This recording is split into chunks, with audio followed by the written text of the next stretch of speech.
Hey guys, welcome to my channel.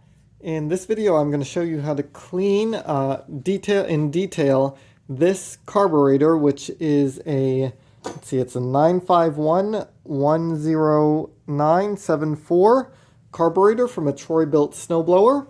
I will put, there are a couple different models of carburetor that this video will apply to.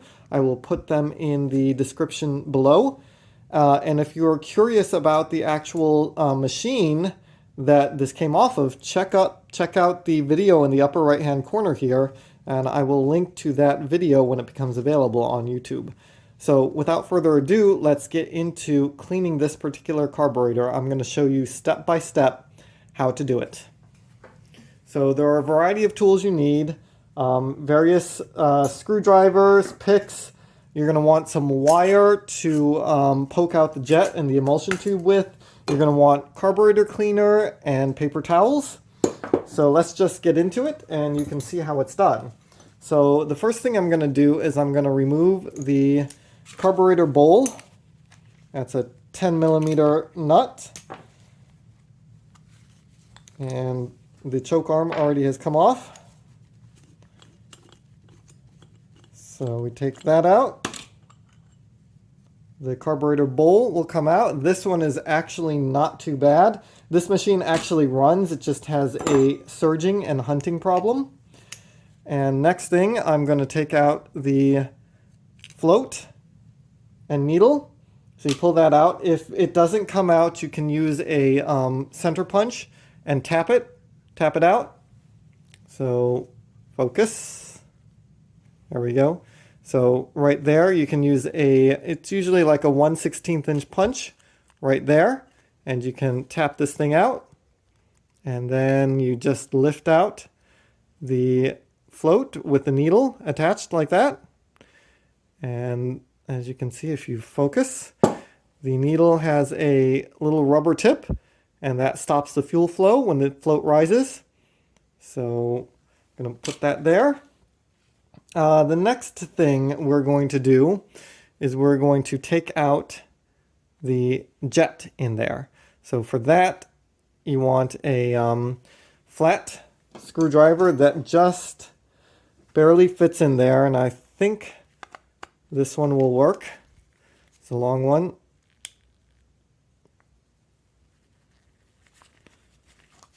So these things are kind of easy to strip. And so you might want to try and find a screwdriver that doesn't have wings on it. So this particular screwdriver is not very tapered. It's pretty straight, and so it fits in there. And as you can see, it basically spans the entire jet, so you don't strip it out. So you really don't want to strip that jet. And with the jet will come the emulsion tube. So those two things we are really going to work on cleaning. Let's see, so that pretty much takes care of the bottom half of the carb. Now we're going to switch to the top. And for that, we're going to take out this. I think this is part of the idle circuit.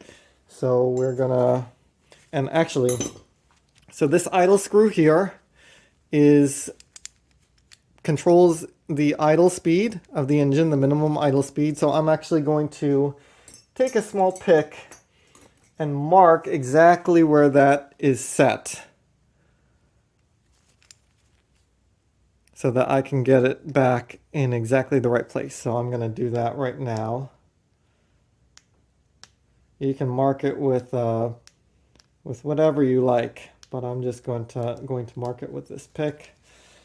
And I know about how far it goes in. And so now I'm going to remove this idle screw like that. And then we should be able to pop this thing out. So that's kind of like an idle air jet, something like that. You can see there's a small opening in there. So that will also get cleaned. And I think that just about covers it for the carburetor itself. So it is completely disassembled. You really don't have to take any of this stuff, any of the butterflies or anything out if it's not causing a problem. If you do need to clean in here, if it's really dirty, you can take the butterfly out by removing those screws. There's actually, if you look in there, there are a couple of holes in the carburetor body, which we also are going to need to clean out. We're going to need to blow out with Carb Cleaner. And then just generally, blow out all of the passages, all the passageways. So I'm going to show you how to do all of that in just a second. So I think what I'm going to start with is the carb body itself. So on my carburetor spray can, I'm going to put one of these tubes that I've bent kind of a right angle in, and stick that into the carburetor spray can like that. And those small openings that I just showed you right there, I'm going to aim this spray can, the bent tube, and kind of blow all of these out with Carb Cleaner. I'm going to do it down here, and I'm going to try and not get this carburetor spray on the camera. It's pretty harsh, so bear with me.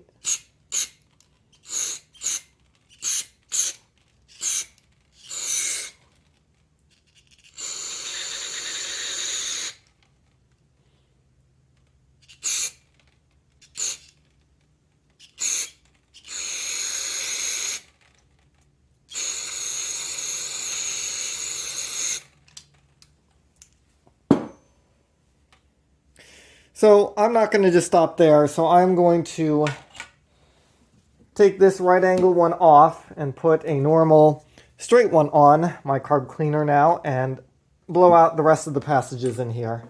So I'm going to, and if your carburetor is really dirty, this one is not. If it's really crusty or something like that, you're going to want to kind of spray it off before you take things apart, because you really don't want all of that dirt and debris falling into the carburetor. You don't really want it down in these passageways. So you want to do that if your carburetor is pretty dirty. So I'm going to start spraying out some of these passageways in here.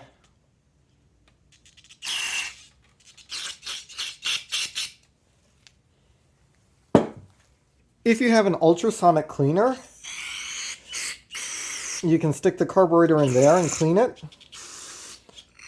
That's a good option. A lot of guys use that. Not everybody has an ultrasonic cleaner, so you may or may not be able to do that. So don't forget these passages here.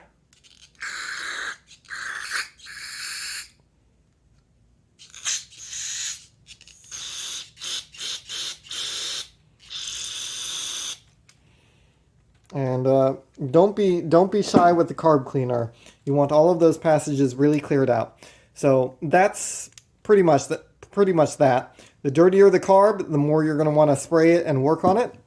You can get in there with little wire pieces. So if any of these passages seem clogged, you can get a little wire, like from you can take one from like a wire brush or something like that and stick it in there and poke them out. And that's exactly what we're going to be doing with the jet and the emulsion tube. So let me show you. So you can use a wire from a wire brush or something like that. I use these welding tip cleaners. So these are actually used for cleaning your MIG welding tips. And I'm going to start with some of these small ones. And let me show you. Let's start with the emulsion tube. And let me show you all of the orifices on that. So let me get this thing to focus good. So you can see all of those little, all of those little holes in there.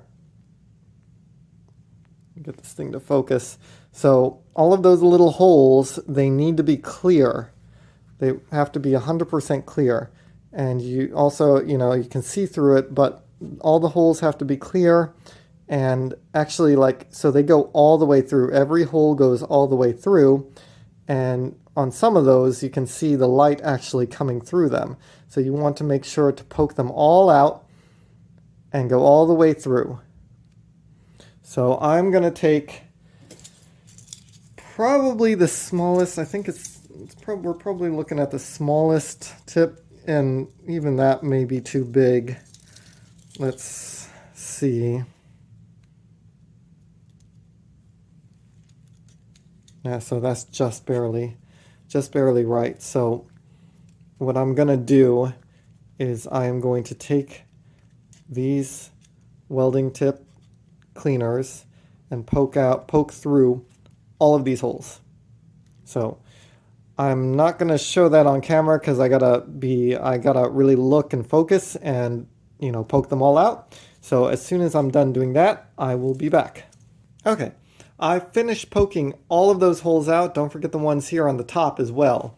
So what I'm gonna do is I'm gonna kind of plug the top of the emulsion tube and blow into it, and that should blow out all of those little holes. So you see what I'm doing there? So you want to blow back up through the emulsion tube and out all of those holes and make sure that they are all open, and you should see a lot of spray come out. I'm going to try and not get spray over too many things here, but I'll give you an idea.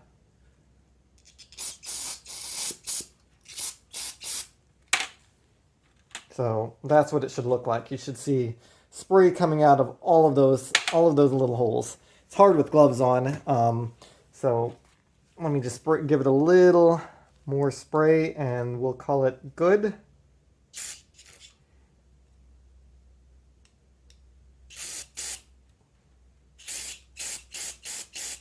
That's what you want to see. You see all of that spray come out and kind of go everywhere. Bad for your workbench, but good for the emulsion tube. Also bad for your hands. Next thing, let's take care of the main jet here that we pulled out with that screwdriver. If you will focus, thank you. Focus, yeah. You will see, again, there's a tiny hole in the center of that, and that often gets clogged as well. And we're going to do the same thing on that. We're going to take our welding tip cleaners, or in your case, if you don't have these, a wire bristle, a wire bristle from a brush, and you're going to stick it in there. And that one's too big. Let's try this one. So that one goes through. Focus. There you go. And so you really want to kind of clean that out. You don't want to be too harsh. You don't want to widen the orifice, but you do want to get any stuck crud out of there. Now, if the carburetor is really dirty and there's a lot of like white crust in it, you might want to be a little more aggressive with how you with the cleaning out the jet, to get all of that corrosion and crust out of there. And again, you're going to want to take your carb cleaner, and when you blow back through, it should blow out like that. See that? Blow straight through. That's done.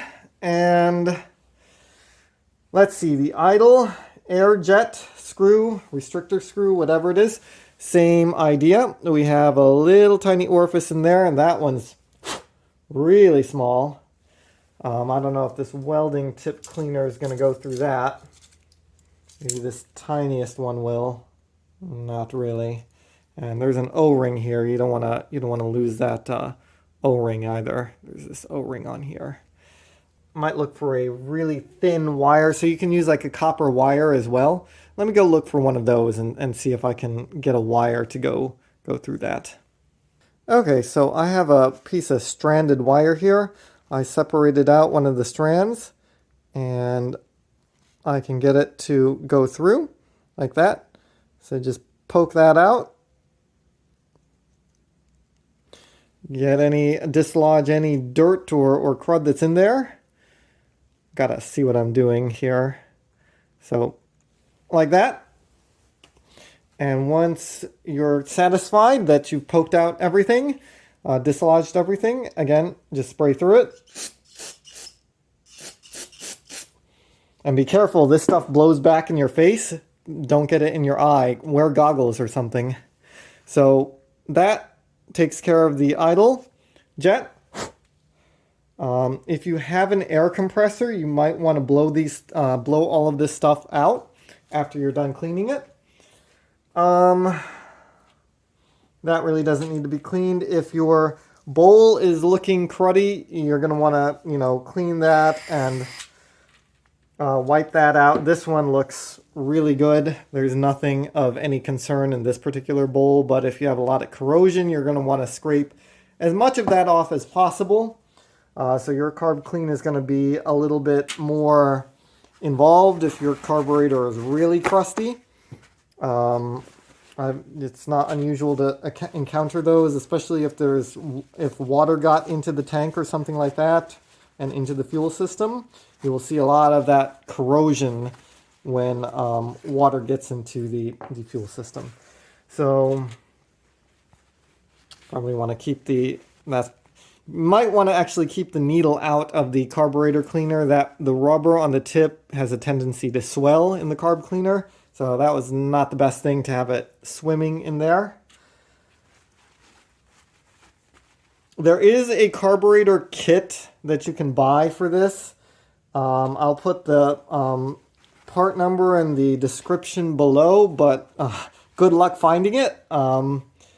These are, I think these are Chinese kind of knockoff engines, and I don't believe that these carb kits are very common, or they're not really made anymore, I don't think. So good luck finding it. It's time for reassembly. So you want to wipe all your parts off.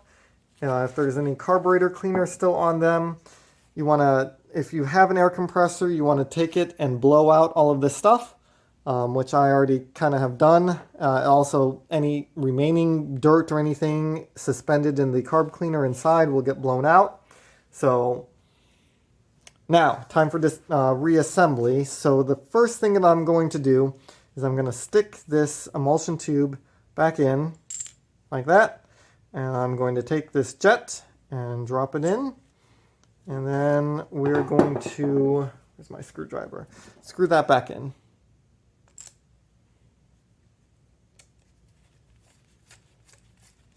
You should screw back in easily, but definitely don't want to strip this stuff. Just snug. Don't over tighten it.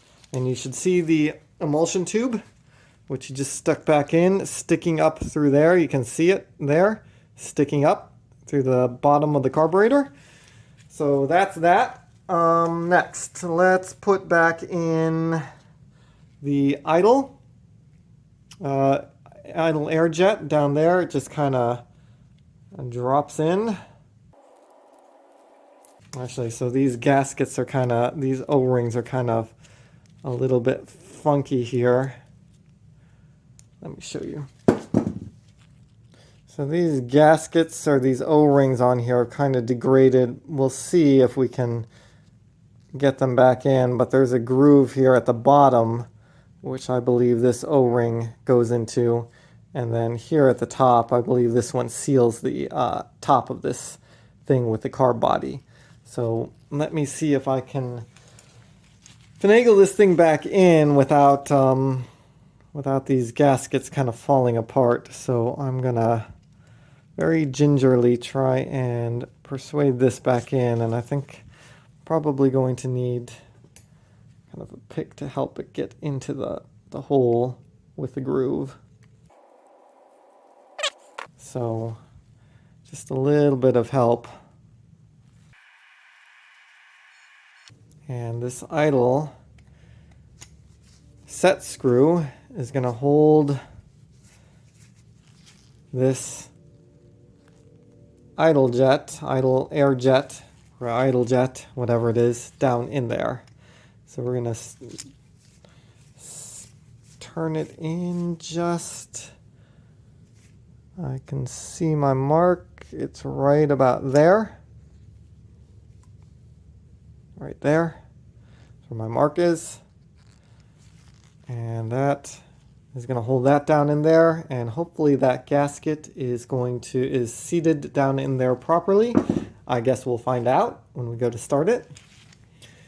Let's see. Next, we're gonna put the float and the needle back in. So let's see. So this is going to go right like that. See how that goes?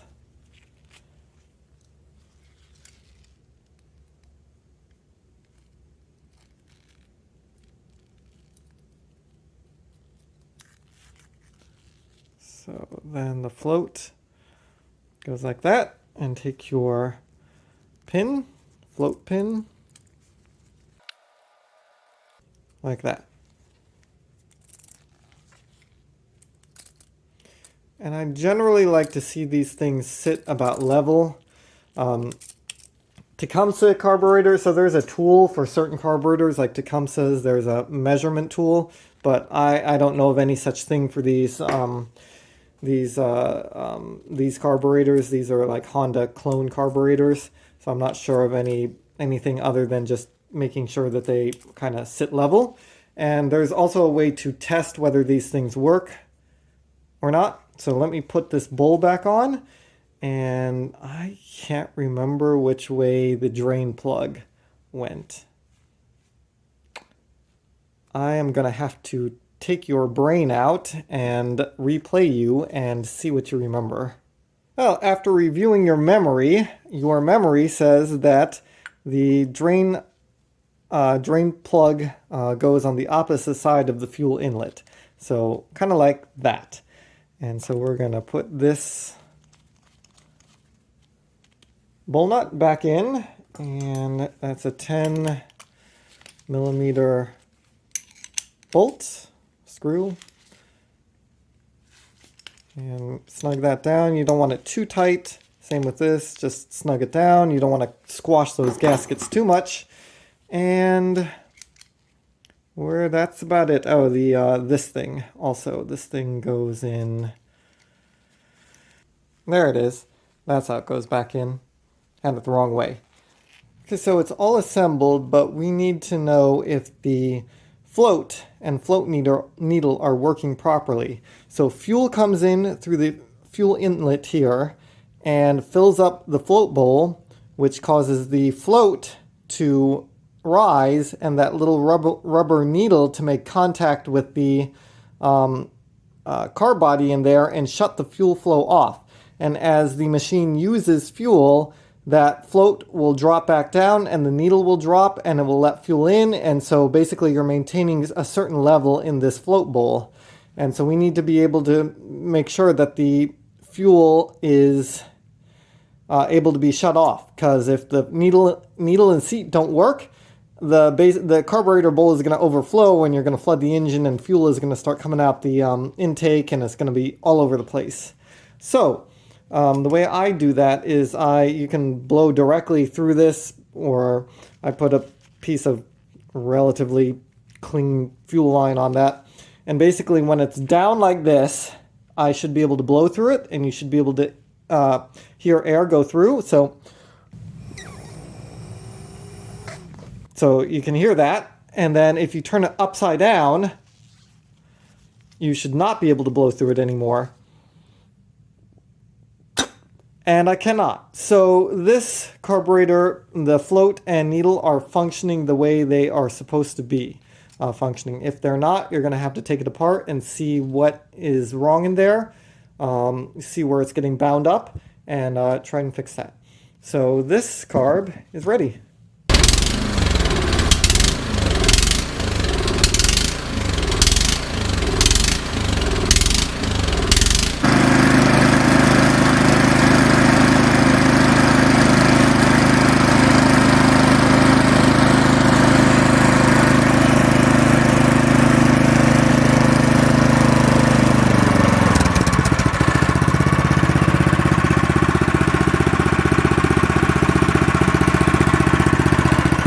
That concludes the carburetor clean on this video. I hope you enjoyed it. And if you like these videos and you found it useful, be sure to like, subscribe, comment, and I will see you on the next one. Be sure to check out my other videos for other cool small engine and automotive style videos. If you like that sort of thing, check them out, and I will see you next time.